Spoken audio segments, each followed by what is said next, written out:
Hello students, welcome to our channel. This is Saurabh. आप सबका मैं स्वागत करता हूं अपने इस चैनल पर। आज मैं एमए सेमेस्टर 4 के सब्जेक्ट कोड CC11 से, जिसका नाम है history of science and technology, इसके यूनिट 3 से सेक्शन बी के अंतर्गत J.C. बोस, इस विषय को आप लोगों के सामने लेकर उपस्थित हुआ हूँ। J.C. बोस का पूरा नाम था जगदीश चंद्र बोस। जगदीश चंद्र बोस भारत के एक महत्वपूर्ण वैज्ञानिक थे। इन्होंने न केवल भौतिकी में बल्कि बायोफिजिक्स के क्षेत्र में भी महत्वपूर्ण आविष्कार किए। इन्होंने अपने संपूर्ण जीवन काल में शिक्षण के साथ साथ शोध कार्यों को भी बढ़ावा दिया। जगदीश चंद्र बोस ने बताया कि पेड़ पौधों में भी जीवन होता है। इसके अलावा उन्होंने संचार के साधनों का भी आविष्कार किया, जिससे बिना तारों के संदेश को भेजा जाता था। उनके इन्हीं आविष्कारों से वर्तमान में रेडियो, इंटरनेट आदि कार्य करते हैं। आइए हम J.C. बोस के संक्षिप्त जीवन परिचय का अध्ययन करेंगे। J.C. बोस का जन्म 30 नवंबर 1898 ईस्वी को मैमनसिंह नाम के स्थान पर हुआ था, जो तत्कालीन समय में भारत का अंग होता था, जो कि वर्तमान में बांग्लादेश के अंतर्गत आता है। इनके पिता का नाम भगवान चंद्र बोस था, जो एक डिप्टी कलेक्टर थे। भगवान चंद्र अपने बेटे को एक सच्चा देशभक्त बनाना चाहते थे, इसलिए उन्होंने आर्थिक संपन्नता के बावजूद अपने सुपुत्र जगदीश चंद्र बोस का दाखिला एक स्थानीय बांग्ला स्कूल में करवा दिया था, क्योंकि उनका मानना था कि अंग्रेजी जानने से पहले उन्हें अपनी मातृभाषा एवं संस्कृति का ज्ञान आवश्यक है। J.C. बोस ने अपने एक इंटरव्यू को याद करते हुए स्वयं बताया है कि वे जिस बांग्ला स्कूल में पढ़ते थे, जहां से उन्होंने प्रारंभिक शिक्षा प्राप्त की थी, वहां उनकी बाईं ओर उनके पिताजी के ड्राइवर के बेटे और उनकी दाईं साइड यानी दाईं ओर पिता के ड्राइवर के बेटे और उनकी बाईं ओर अर्थात लेफ्ट साइड में एक मछुआरे के बेटे पढ़े करते थे। वे इन्हीं लोगों के साथ खेलते और पेड़ पौधे आदि की कहानियां सुना करते थे, और उन्हीं कहानियों की प्रेरणा से उन्होंने अपनी रुचि बढ़ाकर इन क्षेत्रों में कार्य प्रारंभ किया। ग्रामीण स्तर पर शिक्षा पूरी करने के बाद वे कलकत्ता आ गए और वहां के एक प्रसिद्ध स्कूल सेंट जेवियर में दाखिला लिया। वहां से उन्होंने फिजिक्स की पढ़ाई प्रारंभिक की। इसके बाद उन्होंने आगे की पढ़ाई के लिए वे कैम्ब्रिज के क्राइस्ट कॉलेज चले गए और वहां उन्होंने नेचुरल साइंस की डिग्री ली। 1885 ईस्वी में उन्होंने अपनी पढ़ाई पूरी कर वे वापस भारत आ गए और कलकत्ता के प्रेसिडेंसी कॉलेज के टीचर बन गए। जिस कॉलेज में वे टीचर बने, वहां अधिकांश टीचर ब्रिटिश थे। उस समय भारतीय टीचर्स को ब्रिटिश टीचर्स की तुलना में बहुत कम वेतन दी जाती थी और भारतीयों के साथ काफी भेदभाव भी किया जाता था। लेकिन J.C. बोस ने बचपन से ही देश और जाति के स्वाभिमान का पाठ सीखा था, इसलिए उन्होंने इस भेदभाव का विरोध किया और अंग्रेज टीचर से कम सैलरी पर काम करने को स्वीकार न करते हुए उन्होंने इस वेतन को नकार दिया और 3 साल तक बिना सैलरी के कार्य करते रहे। उन्हें इस कारण गंभीर आर्थिक संकट का सामना करना पड़ा और इसकी वजह से उन्होंने अपने पुश्तैनी घर को बेचकर एक छोटा सस्ता एवं शहर से दूर एक मकान लिया और काफी कठिनाइयों को झेलते हुए उन्होंने कभी अपने आत्मसम्मान से समझौता नहीं किया। इस कारण काफी लंबी जद्दोजहद के बाद अंग्रेजों ने उनकी जायज मांग को स्वीकार कर लिया और काफी लंबे संघर्ष के बाद जेसी बोस एवं समस्त भारतीयों को सम्मानित वेतन प्राप्त होने लगे। बोस कॉलेज में पढ़ाने के बाद शोध भी किया करते थे। उन्होंने संचार के क्षेत्र में भी योगदान दिया। उन्होंने ऐसी मशीनें बनाई जिससे बिना तार के सूचना का आदान प्रदान किया जा सकता था।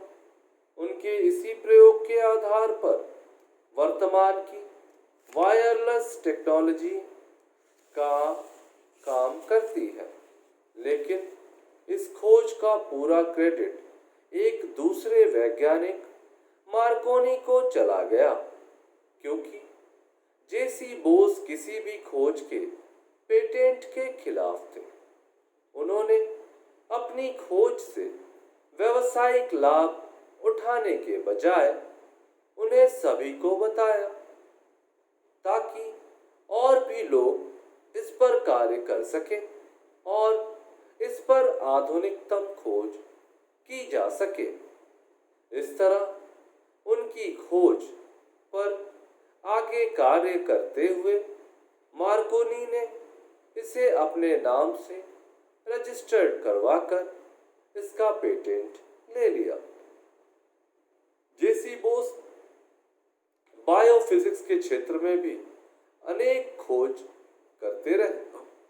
उन्होंने अपने खोजों में दिखाया कि पेड़ पौधों में उत्तेजना का संचार इलेक्ट्रॉनिक माध्यम से होता है, ना कि केमिकल माध्यम से। उनकी मानना था कि पेड़ पौधों में भी हमारी तरह जीवन होता है, उन्हें भी हमारी तरह दर्द होता है और उन्हें भी सुख दुख का एहसास होता है। इस खोज को प्रूफ करने के लिए बोस ने ऐसी मशीन का आविष्कार किया जिससे पौधे की नब्जों को नापा जा सकता है। इस मशीन को आगे चलकर क्रेस्कोग्राफी के नाम से जानते थे। इनके शोध के लिए उन्होंने एक पौधे को जड़ को एक ऐसे बर्तन में डाल दिया जिसमें ब्रोमाइड जहर घुला था।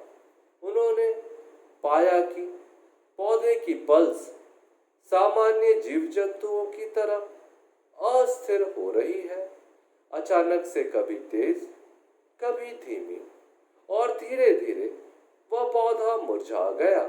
अर्थात एक इंसान की तरह पौधे की भी पल्स काम करती है और अंततः पौधे की मृत्यु हो जाती है। इसी बात को उन्होंने समझाने के लिए बहुत सारे वैज्ञानिकों को बुलाकर एक जहरीला इंजेक्शन एक पौधे को लगाकर दिखाया कि कैसे पौधा मर जाएगा। लेकिन सभी वैज्ञानिकों के सामने कई घंटों तक पौधा जीवित रहा, जिसे देखकर वैज्ञानिक उन पर हंसने लगे। लेकिन बोस को अपने रिसर्च पर पूरा भरोसा था। इस पर उन्होंने उस इंजेक्शन को स्वयं पर लगाने का प्रयास किया। इस पर एक व्यक्ति ने उन्हें बताया कि उन्होंने उस जहर के इंजेक्शन को पानी से बदल दिया था। इसके बाद उन्होंने अपने एक्सपेरिमेंट को दोबारा किया और अपने इस एक्सपेरिमेंट का पेटेंट भी कराया। इसके बाद उनका यह प्रयोग पूरी तरह से सफल साबित हुआ। इस तरह से हमने देखा कि जेसी बोस ने न केवल वायरलेस तकनीक बल्कि पौधों के बायोफिजिक्स पर भी अपना विशेष अध्ययन किया और इन दोनों क्षेत्रों में अर्थात बायोफिजिक्स और फिजिक्स अर्थात भौतिकी में उन्होंने अपना अतुल्य योगदान दिया। इसके अलावे भी उन्होंने अनेक आविष्कार किए। 1920 में उन्हें रॉयल सोसाइटी के फेलो भी चुना गया, लेकिन दुर्भाग्यवश 23 नवंबर 1937 को उनका निधन हो गया। इस प्रकार देश के एक महान वैज्ञानिक जिनका नाम जेसी बोस था, वे सदा के लिए धरती से चले गए, लेकिन उनके एक्सपेरिमेंट, उनकी खोजें और उनके द्वारा प्रतिपादित सिद्धांत वे सदा के लिए छोड़कर गए, जिसका आगे चल करके काफी संशोधन और परिष्करण करने के पश्चात वैज्ञानिकों ने इसके आधार पर अनेक नवीन आविष्कार एवं खोजों को प्रतिपादित किया। इस प्रकार से हम जेसी बोस जैसे महान वैज्ञानिक के कार्यों को देखते हुए यह निष्कर्ष स्वरूप कह सकते हैं कि जेसी बोस भारत के एक ऐसे वैज्ञानिक थे जिन्होंने अपने कार्यों और उपलब्धियों से यह सिद्ध कर दिया कि व्यक्ति अपनी योग्यता के बल पर किसी को भी और कैसी भी परिस्थितियों में जमकर सामना करता है और उससे आगे निकलकर वह अपनी प्रतिभा का लोहा भी मनवाता है। जिस प्रकार की परिस्थितियां जेसी बोस के समक्ष थी, वे काफी पढ़े लिखे और शिक्षित घराने को बिलोंग करते थे और उस माहौल में रहते हुए भी उन्होंने देशभक्ति और देश के प्रति प्रेम को और अपने सांस्कृतिक रीति रिवाजों को समझा और साथ ही साथ विज्ञान के क्षेत्र में विशेषकर भौतिकी और बायोफिजिक्स अर्थात बायोभौतिकी के क्षेत्र में काफी अविस्मरणीय आविष्कार किए। साथ ही साथ इसके अलावा और अन्य आविष्कार भी किए गए। उनके योगदानों की वजह से वे सदैव स्मरणीय रहेंगे। इस प्रकार हमारा यह विषय यहाँ समाप्त होता है। मैं उम्मीद करता हूँ कि आप इस विषय को अच्छी तरह से समझ गए होंगे। यदि इसके बावजूद आपके मन में कोई प्रश्न शेष हो तो आप हमें हमारे कमेंट सेक्शन में सवाल छोड़ सकते हैं। हम उनका जवाब यथाशीघ्र देने का प्रयत्न करेंगे और आपकी सारी जिज्ञासाओं को शांत करने का प्रयास करेंगे। तो आज की क्लास हम यहाँ समाप्त करेंगे। हम अगले क्लास में एक नए विषय के साथ आप सबों के समक्ष उपस्थित होंगे। तब तक के लिए घर पर रहें, सुरक्षित रहें और पढ़ते रहें। इसी मूल मंत्र के साथ मैं आपसे अलविदा चाहूँगा। धन्यवाद।